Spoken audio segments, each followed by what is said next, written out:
I remember being riveted, and I remember it actually used to annoy me that Ekta and yourself had to be on so many platforms, always justifying, the I never tradition. justified anything. Ekta was always asked that That question, was her onus. I was only happy celebrating the paycheck.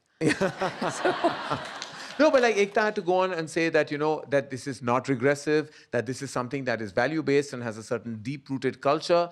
And brings me to my next question. Today, in this hyper woke era, if again, hypothetically, because we're not allowed to officially speak about it, and I'm most excited if this is the truth I because love the shadow boxing. Yes. I do believe that it will again change the face of like streaming and television today. Today, do you think that Kyunki Saas Bhi Kabhi Bahu Thi needs a new syntax, or you think that it needs to remain and retain its inherent tradition? We created the tradition of Saas Bahu. Yeah. We created the template for emotive family drama. She was the first one off the block. Yeah. And when we started, we were given this godforsaken time slot at 10:30 in the night where India went to sleep. Yeah.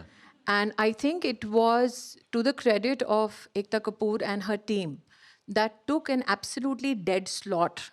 And we were the tailwinds of Amitabh Bachchan and KBC. Yes. So the program was never positioned to succeed. It was always positioned as though it is a polite rejection. Yeah. And the fact that 25 years ago, the topics that came up in the show were marital rape, adult literacy, ragging on campuses, Yes. the right of a woman to choose to be in a marriage where the husband cheats on her or not, or walk away. These topics 25 years ago, and especially marital rape, were not topics that were widely spoken of, let alone be debated through a so called fancy family drama. Yeah. So I think that she pushed the envelope even then, Yes. but she was not very verbose about what she was doing.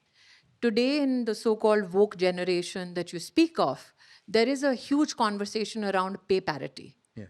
That is a time where we broke that so called glass ceiling, where the female protagonist unabashedly said that I am paid more than the male actor. Yes. And we set that template even in terms of parity.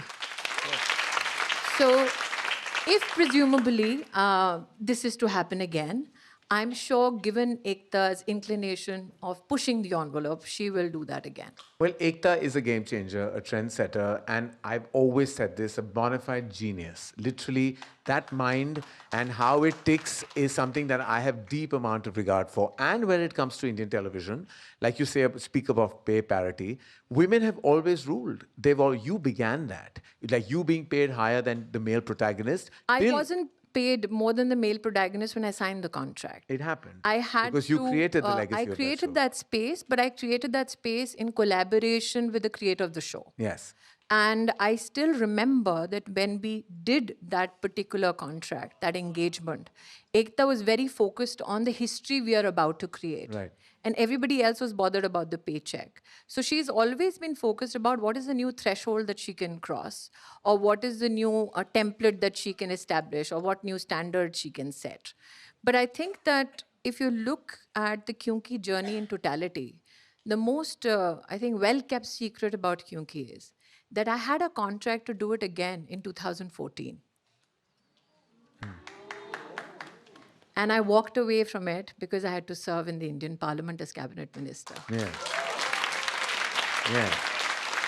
So there were two projects that I'd walked away from. One was a movie that I was doing with the late Rishi Kapoor. Yes. And the other was Kyunki Saas Bhi Kabhi Bahu Thi, where the set was ready. But there was a phone call from the Prime Minister's office that you have to take oath. Yeah. So I walked away from both of them. And with both Rishi Kapoor telling me, leave now. Because to serve your country is a greater service than just doing a movie. Yes, absolutely. Or to do a television series. Something that I'm actually very intrigued to know is what is tougher, the role of an actor or the role of a politician that you played in life? What has been more challenging for you? Well, since we are on the We the Women platform, just to be a woman is tough enough. Well, I had said this on one platform that when you're a woman, you're expected to look like a girl, work like a horse, and if you do kick around a bit, then you're supposedly very difficult no matter what your age. yeah. So I think it doesn't matter whether you're an actor or a politician, period. If you're a woman, it is not essential that life becomes easy when you succeed. In fact, when you succeed, it gets a bit more difficult because then the backlash comes very finely dressed. And so when you speak of The backlash, tongue lashing is very perfumed. yes.